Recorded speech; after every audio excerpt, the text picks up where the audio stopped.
Next up, we have a speaker from ClearStory Data. Excellent.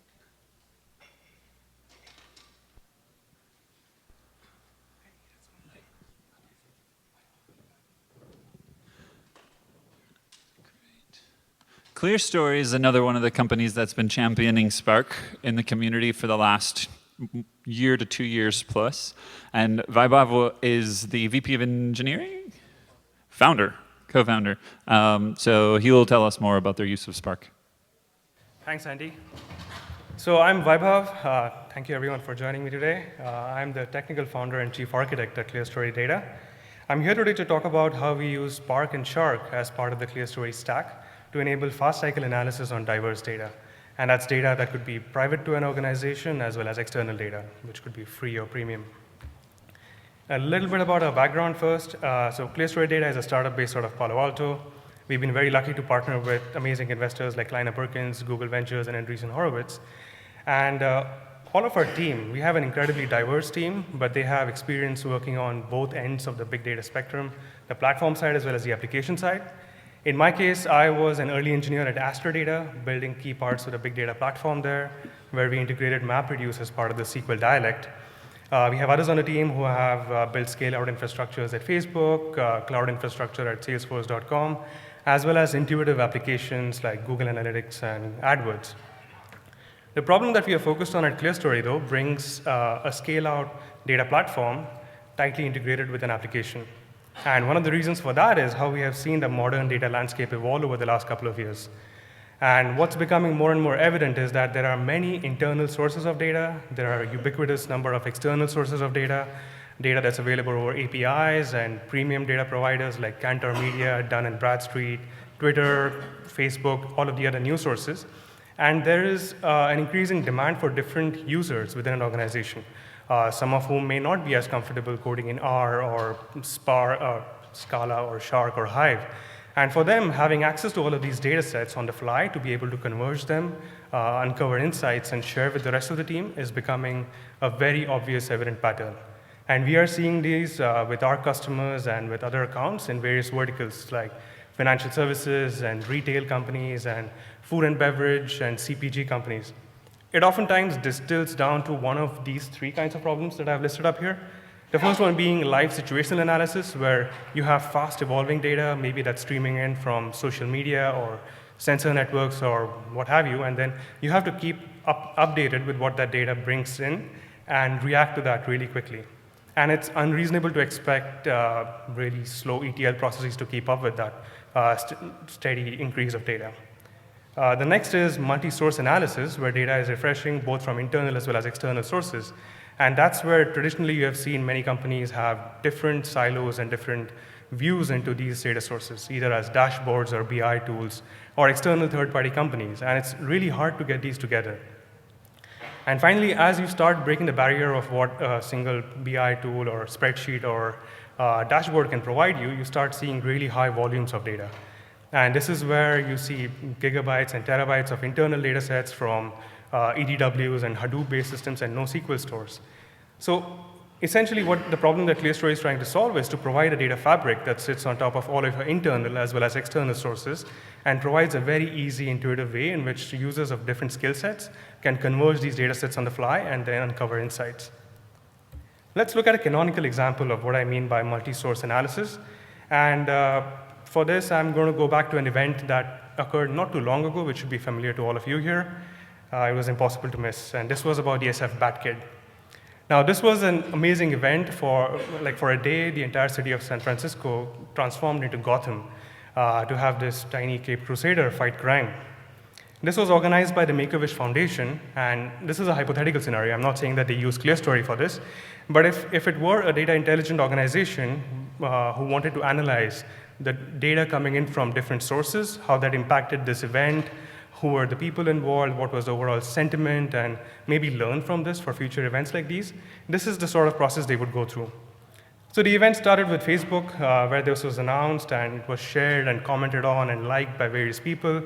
There's an API that Facebook has, so you can get this data in if you want to understand the spread of this. Obviously spread to Twitter through a really nice wine by President Obama, open it up to even more people. So if the Make-A-Wish Foundation was using Omniture, Google Analytics, or Hadoop-based system to analyze their clickstream data, using these 3 data sources alone, they can understand where the traffic is coming from, what the overall sentiment is, what are the groups of people, clusters of people who are responsible for driving traffic to their website. The other source is that of corporate sponsors. The Make-A-Wish Foundation has many of these. And as they run more of these events in the future, it'll be interesting to see what kind of audience reacts to what kind of events, and to see whether employees from these organizations are signing up and logging into the website, responding to either the Facebook or the Twitter messages.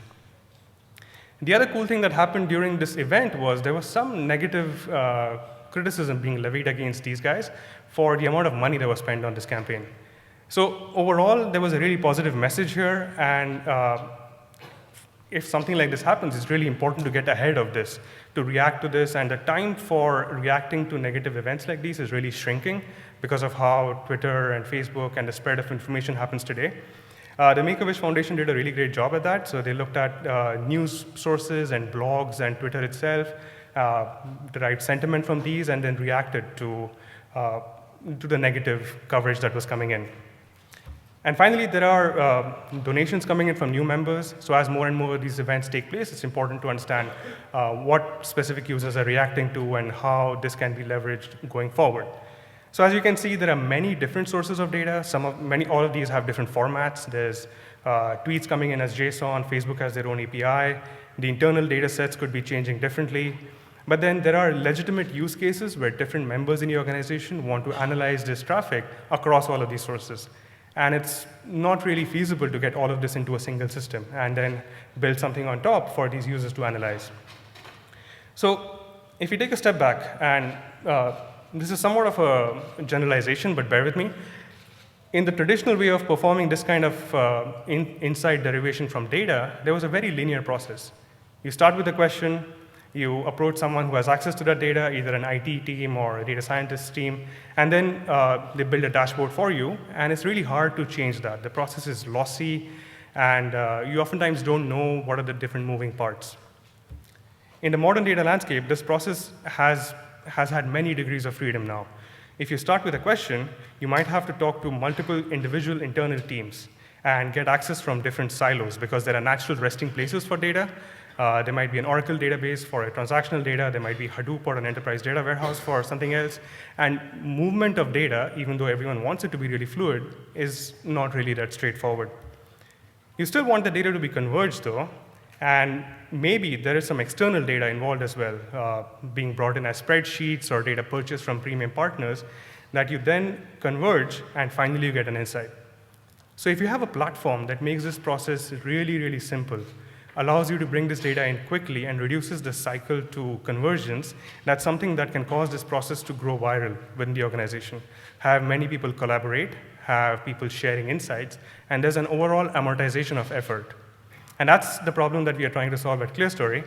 And one of our hypotheses is that Spark and Shark are really well suited to perform this kind of converged analytics. So if we gloss over the fact that how do we actually get to that data and how do you share that data, we'll come back to that later. But let's see why Spark and Shark fit the bill very well. And obviously, one of the things is that of the in-memory resilient distributed data sets as the computing unit of data in Spark is something that works very well with low latency, interactive and iterative algorithms that you need to apply. And you need the flexibility to apply these operations that are not thought of in advance. So you have a little more ad hoc flexibility.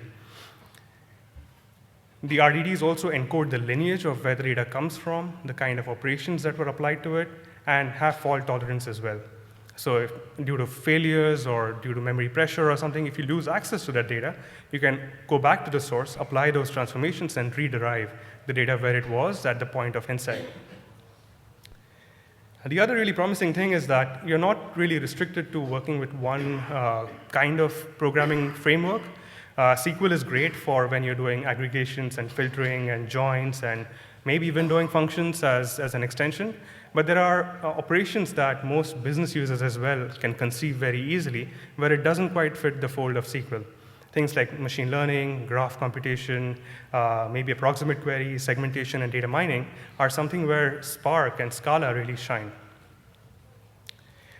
Spark also doesn't mandate that data needs to be in a particular format. So if you have data landing up in HDFS, or a lot of folks are using Cassandra or S3 or flat files or any other of these sources, you could easily bring them together, build RDDs on top that can scale across multiple machines, and you can really account for the variety and volume of data.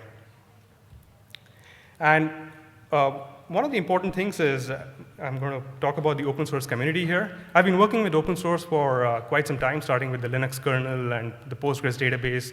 And it's really important to have the right alignment with the community, because if there isn't, you end up having to maintain a lot of that code base yourself. And as for a rapidly evolving community like Spark, it's really important to be able to stay close to where the current code is to avail of all of the performance fixes and new features that are coming in. And the rest of the Berkeley data analytics stack, the badass stack, exposes things like Tachyon and MLBase and GraphX. And you can easily see, even from the simplistic Batkit example, where things like graph computations and clustering are something that can easily help somebody in marketing or somebody in sales to really be extremely effective at their jobs.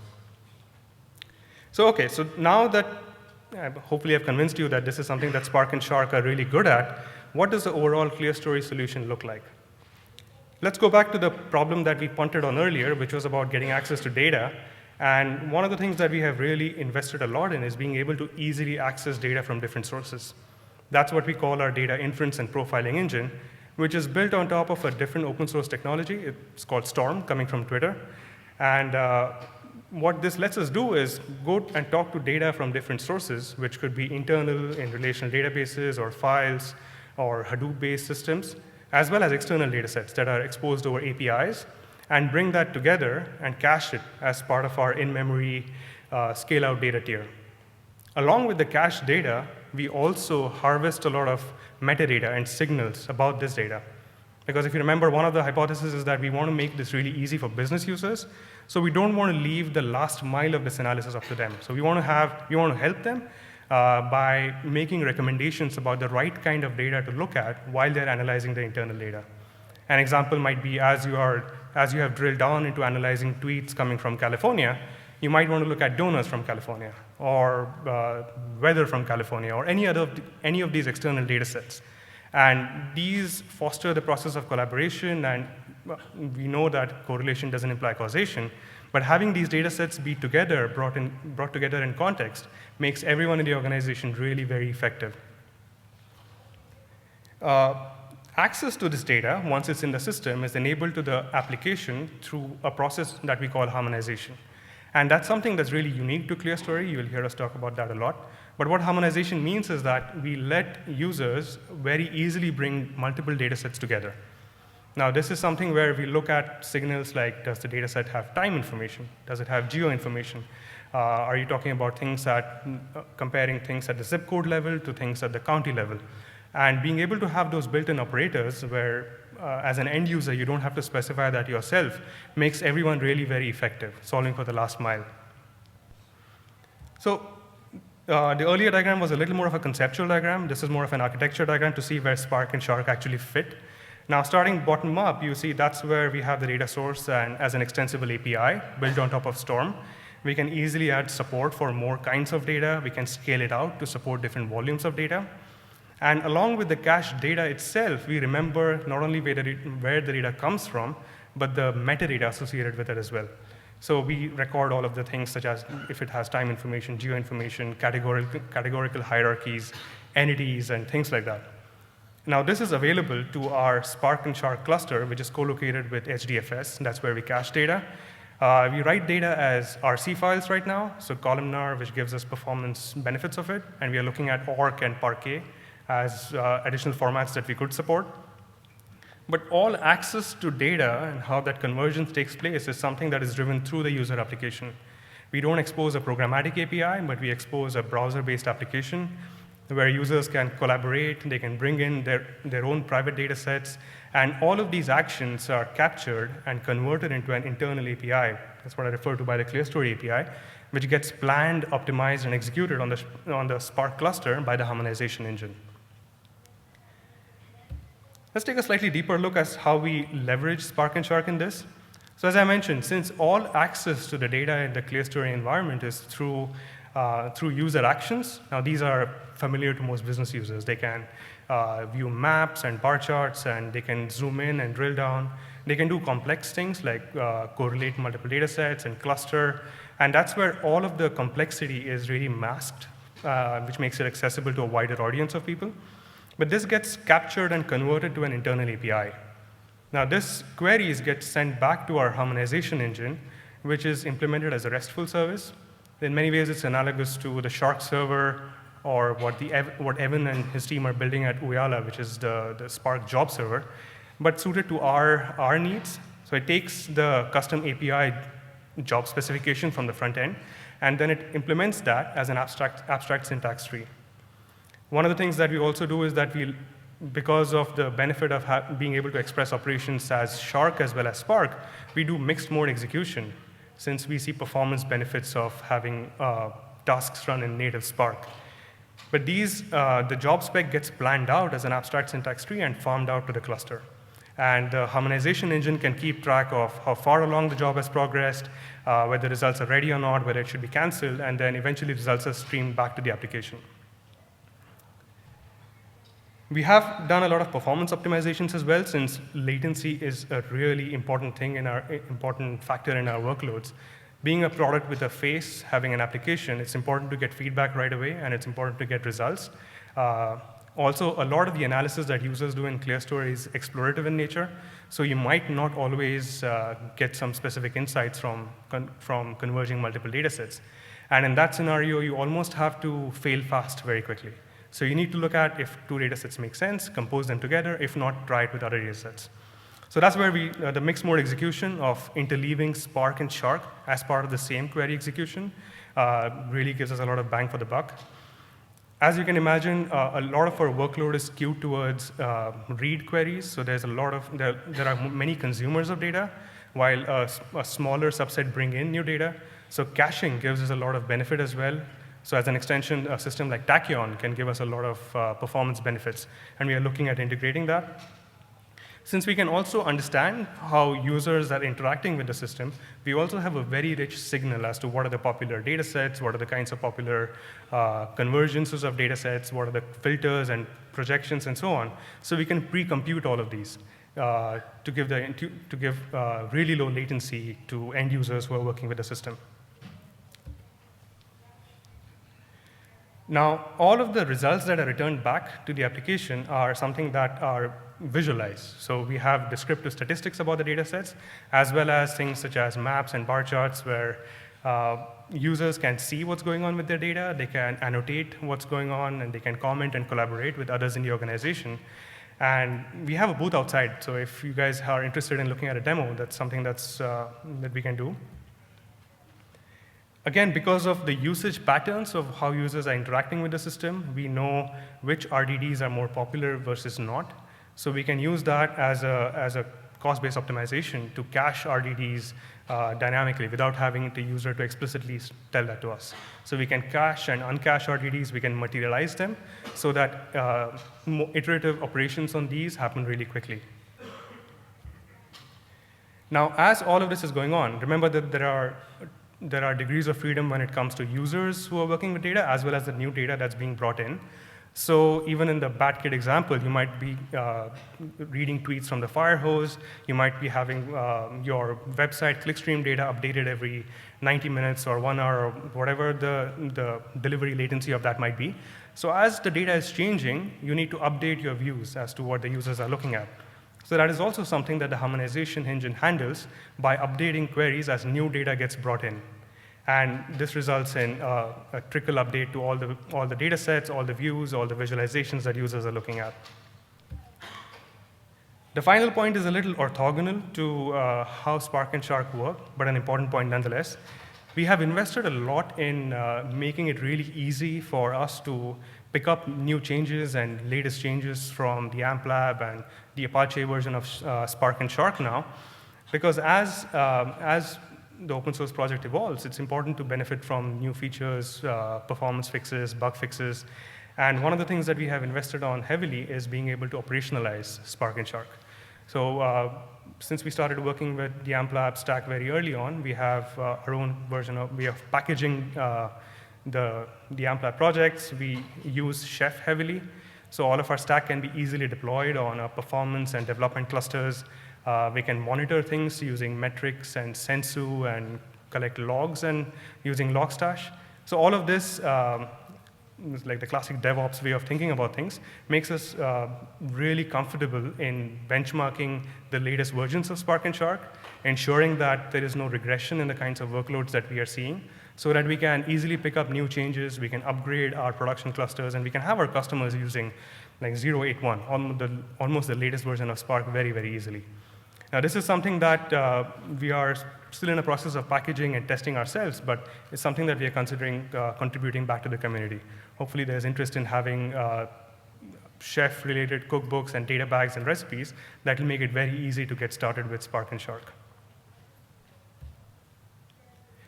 So looking forward at the roadmap for the AmpLab and Databricks now, some of the things that we really like, and actually this is already there in 0.81, but things like query cancellation, progress indication are extremely important in our scenarios, where for long-running queries, you might want to cancel them, or you might want to get an asynchronous notification when the query finishes. This is something that we are very close to integrating as part of our production workloads. Performance, lowering the cost of per row access is something that's really important, lowering that latency even further. We are seeing some of that with Shark, with Hive, especially with the row inspectors that Hive uses, but that's something that we are optimistic that will get fixed over time, and some of the stuff that we can contribute back as well. As we see more and more enterprise use, a lot of our customers are Fortune 500 companies, where it's important for them to have operational uptime, predictable latencies, SLAs. So being able to push beyond what the fair scheduler in Spark is and the pool-based scheduler to have more formal workload management is something that is really critical.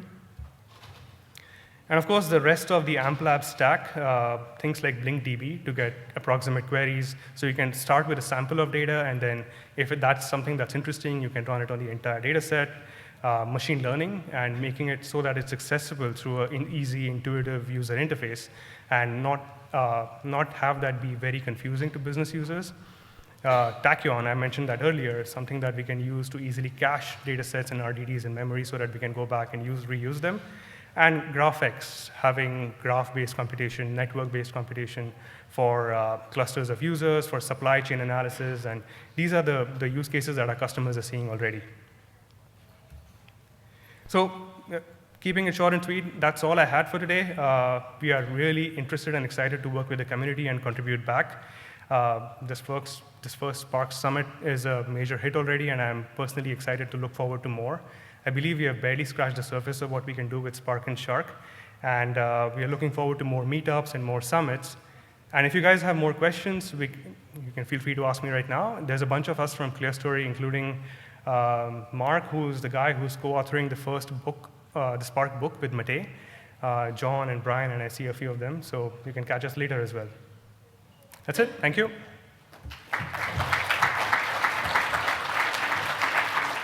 Hey, thank you very much. We do have question time. Time for questions.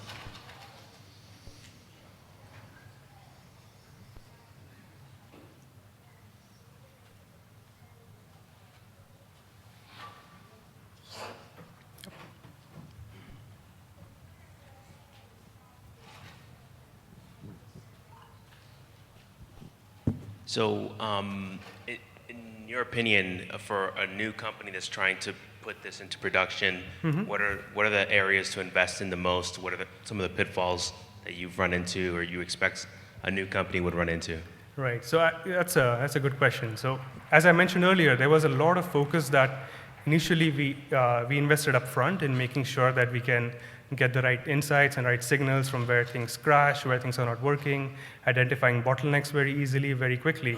So we invested in making the DevOps side of things a lot more stable, and we having packaging and Maven-based builds and Debian packages so that it gives us a lot more flexibility now as we look at newer releases that are coming in.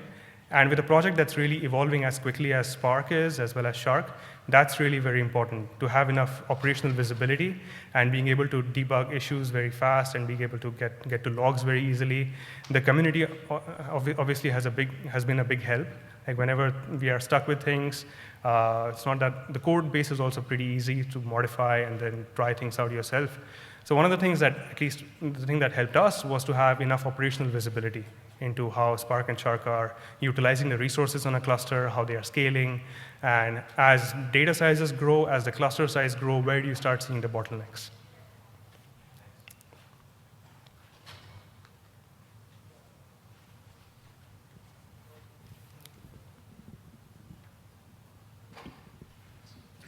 You mentioned using Chef for your infrastructure. Have you already open sourced your cookbooks for those? Not yet.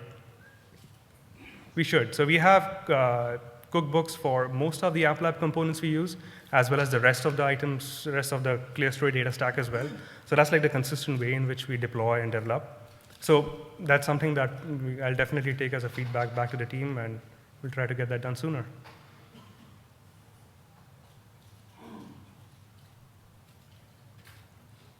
All right. All right.